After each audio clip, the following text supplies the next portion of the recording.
Welcome back, everyone. Allen County Dog Warden Julie Shellhammer is with us today. Brought in a great-looking dog. I said, this is how, well, I don't go back this far, but I was thinking the Little Rascals. I was like, that kind of looks like Petey a little bit in the face.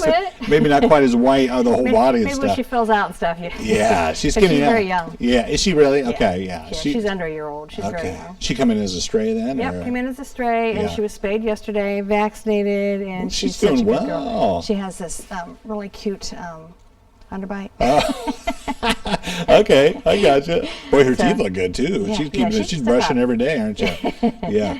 Will she get much bigger than this? Probably not. No, she'll fill out quite a bit yet. I think she'll get that thickness to her, but yeah, she's not going to be real big. Yeah. And she's so calm and easy to walk. She's so sweet. She learns to sit very quickly and stays right with you. And she's a great dog. Yeah. The one thing I noticed, and I just read about this the other day, when a dog is affectionate, is they will lean into you. And I was watching. She leans into you. You know. Yep. Yeah. You can't quite fall move over. Right. Yeah. Well, now bully breed, is that what we call this dog? It gets a bad rap sometimes. Yeah, right? she's a pit bull mix. Yeah, it's a bad rap, but they're sweet, especially young like this, and they're with kind people and the way you raise them. Very trainable. Right. It still boils down to being a responsible pet owner. Sure. You know, beagles were bred to hunt, and doesn't matter if it's a good hunter or bad hunter, but that's still what they do. Bullies were bred to take down boar and bear, and you know, way back when. They had to be tough. So yeah, you need to be a responsible pet owner. Any dog can be trained well, but you have to stay on it, and you have to know where your pet's at. Spay and neuter, vaccinate, and get the license on them. My gosh, if these dogs came in with license, we'd be able to get them back home without ever coming in. Yeah. Oh, you going to talk to him? Yeah, and I know you've had people that have actually seen our segment before, you know, maybe a week after the dog has come in and said, oh, there's my dog, but never thought to check with you guys. Never checked with us. Yeah. So they need to call and leave a message as soon as their dog gets out. You know, somebody else may have found it and called in and say, hey, I found this dog. And, you know, we don't even have to be involved with it other than matching them up. Yeah. So it's real important. And, of course, microchips help. We scan every stray that comes in. Okay. So if it's got a microchip, it's a universal reader. It'll scan all the chips. You know, make sure you update the information. Right.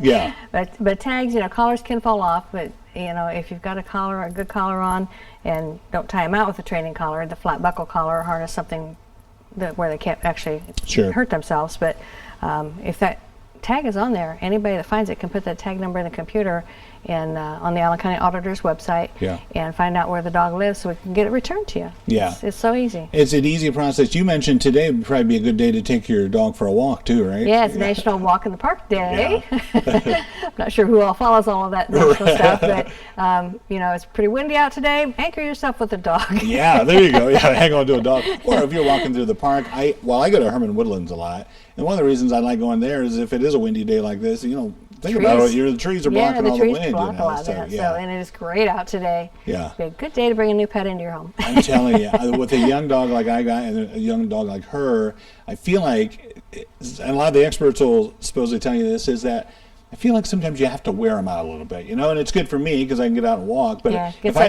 take her for a walk for at least an hour every day, I'm telling you, she's much more mild-mannered when she comes back because she's kind of wore out, you know. Yeah, well, if you think about it, we work all day and then we come home and the dog's excited to see us and, you know, ready to play, and it's rested all day. So you need burn off some of that energy. Sometimes having multiple pets helps with that as well. So, you know, and for sure, always look at your rescues, your Humane Societies, the Dog Warden's Office. Try to rescue a dog. These are dogs that don't have homes, that desperately need homes.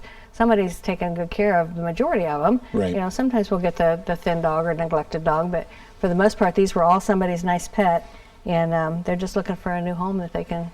Yeah. And I love the fact that you can, like, you only get them for a certain amount of time before obviously they're adopted out, but you guys do a nice job of testing their temperament and that kind of thing, and putting them around other dogs and around people and that kind of stuff. You get a sense, there's kind of an innate sense to. Yeah, it doesn't normally take too long to figure out. Right. You know, and the personality of this one. I mean, she's falling asleep here. she's like a pony, falling asleep, standing up, right? Yeah. She's a great girl. Goes out, plays with all the little dogs, big dogs, and I've had my granddaughter around her, and she's just a great dog. So stop by, meet her then, right? Yeah, spend a little bit of time with her. Excellent. Thanks so much, Julie. Appreciate it. Thank you. Good seeing you guys. Dog Medical News coming up next, Noon Edition.